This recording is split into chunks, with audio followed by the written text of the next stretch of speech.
Hey everybody, Grommel's here with another Warthunder video.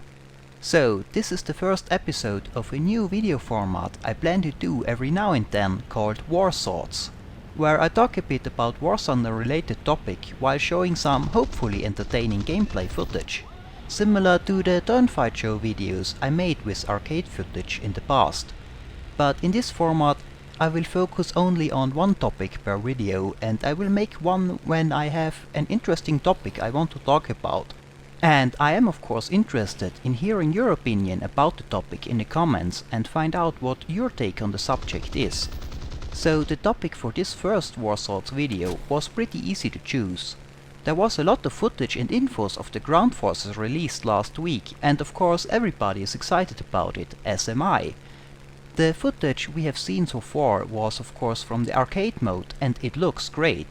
I assume most of you have seen it already, but if you have not, I put a few links in the description to the videos that show the footage from the ground forces livestream. So, I want to talk about the upcoming ground forces a bit, and especially I would like to speculate a bit about what we might see in the historic battle and full real battle mode. All of this is of course speculation, we don't have much actual information yet, but I like speculating about how those game modes might work and see how right or wrong I was with my guesses when we finally get to try it out. Now, as I just said, I want to especially discuss what we might see in historic battle and full real battle mode, and the reason is, while I will of course test all the modes, and I'm sure they will all be fun, I think in a game about tank combat, more detailed gunnery, vehicle control, or having to really scan your surroundings to look for targets will really add to the immersion, at least for me. That is of course up to the personal preferences and priorities of the player. Not everyone likes the same in a game, and interestingly, my priorities of what is important to me to immerse in a game is different in a flight sim than a tank game. For example, looking around to scan for targets, as I mentioned earlier, is of course important for both air as well as ground combat. However, in air combat games it is not as important to me. I focus more on tactics and maneuvers. So I am fine with having the name tags at long distances and so on in historic battles with the air forces. For tanks though, I think the whole scanning the terrain for possible targets and not just knowing that they are there will make it feel more like tank combat, at least for me, especially in full real battles with no third-person view when you have to search for targets using optics or periscopes, or if you can do that, turn out and look around using binoculars. That will add a whole different layer to tank combat in full real battles. This is one reason why I think I will go for full real battles with the ground forces as soon as this option is available. And I think I will not be alone with this decision. As a matter of fact, I think that full real battle mode will be a lot more common in ground forces than it is with planes, and maybe will even rival or surpass historic battle mode in popularity. The reason why I think that might be the case is that, in my opinion, a lot of factors that keep people from going for full real battles with the planes don't matter as much with ground forces. It will, for example, not be necessary to buy a joystick or learn to deal with stalls and spins, as it would be the case for many people when they move from historic battles to full real battles in the flight sim part of the game. Even for me, there are considerations like that, like not having a track IR or similar equipment at the moment. I have tried track IR in the past, and I know how much of an advantage it is over looking around with a coolie head, for example. So I am reluctant to play planes in FRB without it. So I think a larger percentage of players that are looking for a more realistic experience than arcade will go straight for full real battles instead of historic battles with the ground forces. So let's go into a bit more speculation of what we might see in full real battles compared to the arcade footage we have already seen from Igromir. The footage itself looked amazing. Great graphics and visual effects like smoke from the exhausts, and I like how the tanks seem to behave. With the rocking when accelerating and stopping, it looks like there's some weight behind the vehicles. But the footage also provided some interesting hints on what we might see in full real battles. For example, you could see engine RPM and gear in the UI, and even though that most likely won't matter in arcade, they would not have put it into UI without a reason. So chances are we will have a more detailed driving experience in historic and full real battles, and indeed Gaijin has hinted that we will be able to control a lot of driving related things like shifting gears, clutch and so on. I assume at least in full real battles that will even be required. I am interested to see how far they go with this. After all, different tanks control in a different way. This could add an additional layer of balancing, as it would matter for example what gearbox a tank uses, if it is synchronized or not for example, and a lot of tanks were slowed down by shifting down gears, not by using a brake.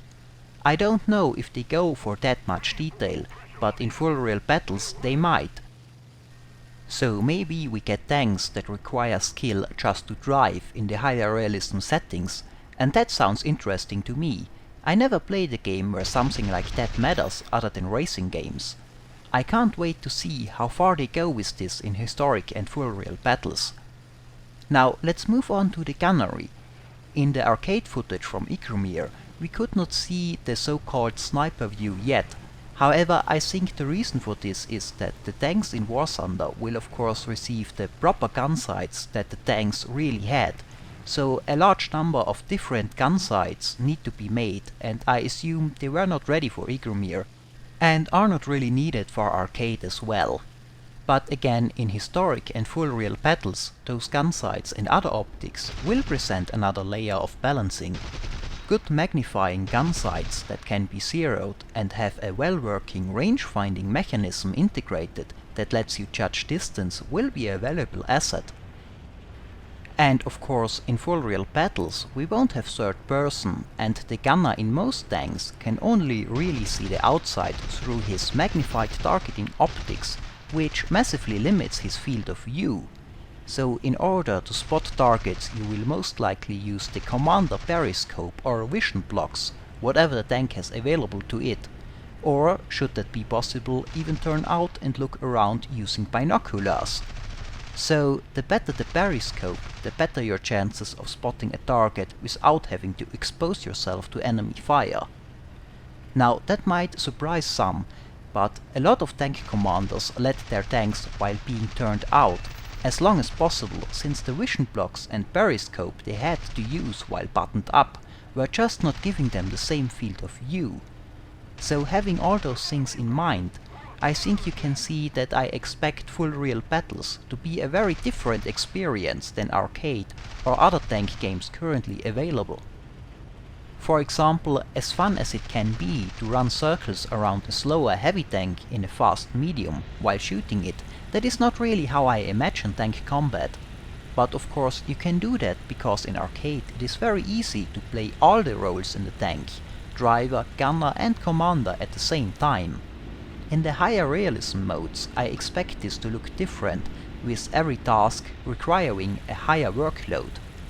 My guess on how this will look like is, you will usually drive the tank from the commander's perspective, looking for targets while at the same time focusing on driving the tank, shifting gears and not make the engine over-rev or stall.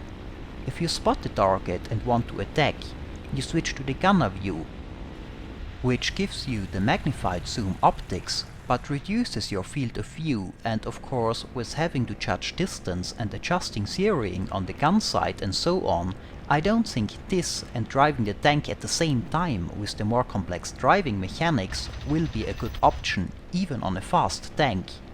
So I think that fast tanks will use their mobility mostly to switch position fast or for flanking maneuvers, but not to circle an opponent at full speed while firing.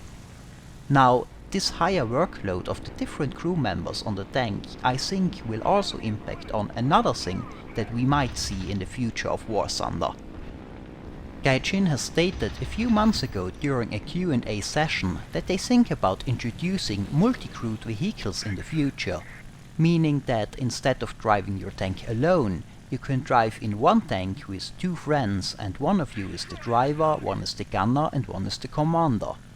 Now, we have not heard anything about this in months, so I don't know if it is still planned, but I hope it is. It sounds like a lot of fun.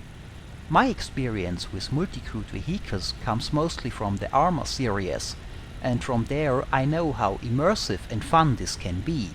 However, there were of course concerns about how a multi-crewed vehicle where driver, gunner and commander are all different people is supposed to compete with a tank manned by only one person, since this one can of course coordinate his actions a lot better.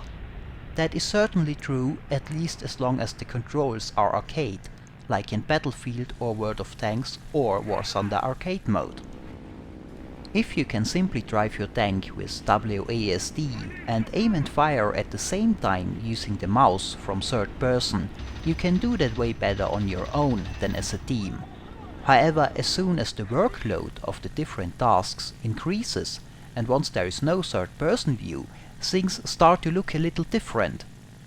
If the driver has to concentrate on shifting gears and not over-revving or stalling the engine, while the gunner has to correctly judge distance and zero the gun, and both have a limited field of view, a three-man crew where the gunner and driver can concentrate on their task, while the commander with his bigger field of view looks for new targets and tells the driver where to go, actually has an advantage. So, driving a tank with a few friends, should this option really be introduced, might be a very viable option in full real battle mode. Well, that's a few thoughts on how ground forces in full real battles might look like. Again, that is of course all speculation, but let me know what you think. So, that's it for this video. As always, I hope it was entertaining, thanks for watching, and maybe I'll see you next time.